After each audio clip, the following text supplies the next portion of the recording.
makes me nervous, y'all. And we're back with Edward Bryan. If y'all notice, if he looks familiar, he is not only a military man and a serviceman, and thank you so much for serving our country, but he is also an actor, and y'all have seen him in so many shows. But the one that stands out to me is when he did Blind or Devil Date or Date from Hell. So everybody, my lovies, please help me welcome Mr. Edward Bryan. I know I seem like a stalker. They tell me that Capricorn stalk people, but no, I just follow you. No, but social media is called following. Correct, it's not called stalking. Correct. So let's talk about your military career. When did you enlist in the? You're in the Army, right? Correct. Okay. When did you enlist? Currently, I'm in Army National Guard. I was active duty for probably about 4 years. I was 17 when Mom had signed me in. I said, hey, I had to do something with my life. I said I could stay in the streets or do something with my life, and I joined the military at 17. And stayed there about four active duty years, and I got out and joined the National Guard, and I've been there ever since. About a total of 15 years this year. So 15 years, God, he didn't age at all, y'all. He didn't age at all. Now, when you were there, since you've been in the National Guard, you just came back from your 4th tour overseas? So this is my 4th combat tour, okay. But I've been overseas total 6 times.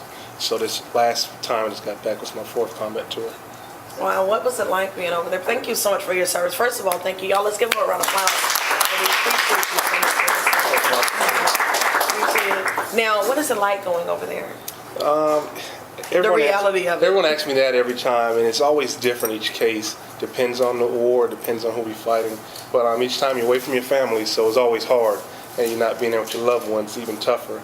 But when you see the reality of it, of what you got to go through, it's tough. But we get all that training, and all that training gets into play, and all those years of training come into play with being over there. So it helps us out. It's not for the average person, but once you get trained and learn how to deal with those kind of obstacles, you can overcome it.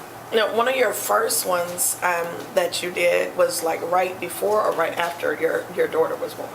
Well, my first one was right when I turned 18. It was 2003. That's right when the war kicked off. Yeah. And I had to grow up real quick. 17, turning 18. I learned what life was really about.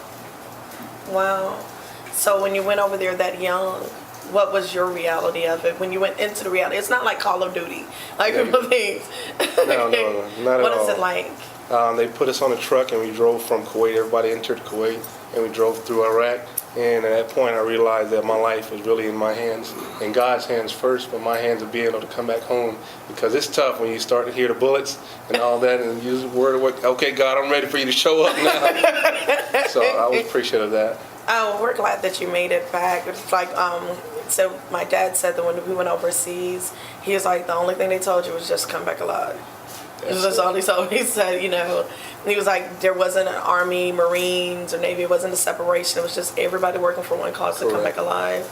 Correct. So we're glad that you're like. Now, what is it like being in the military and having like a young daughter at home and being away from her?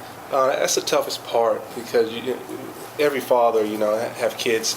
It's that not being there for them, maybe for their first step, or mine is her kindergarten years, being there for her first. I used to always go to school with her, but I couldn't go that first day for her to go to kindergarten, so that hurted. And just her first of everything, you miss that a lot, for your kids. So that was tough. But you do it. You sacrifice the sacrifice we make as military members. So it's tough though. Yeah. So Mama showed you tough love. She signed you up. If you were not in the military, what would you be doing? I always ask myself that, in the area I lived in was populated with drugs. So I knew if I was to not go to the military, I was either school or drugs. I've been in that drug. And I said, the drug world, it was heavy out there. And I said, you know what, Lord, you tell me where I need to go. I said, I'm going to the military. So I joined the military and it made a good person out of me. It did. It really did. And we're appreciative. I cannot thank you enough. I'm an Army brat, so I love all things military. But you're from Panama? Correct. Mom's going, yes. So yeah. Now, what is it like? Now I hear that the Panama mothers don't play.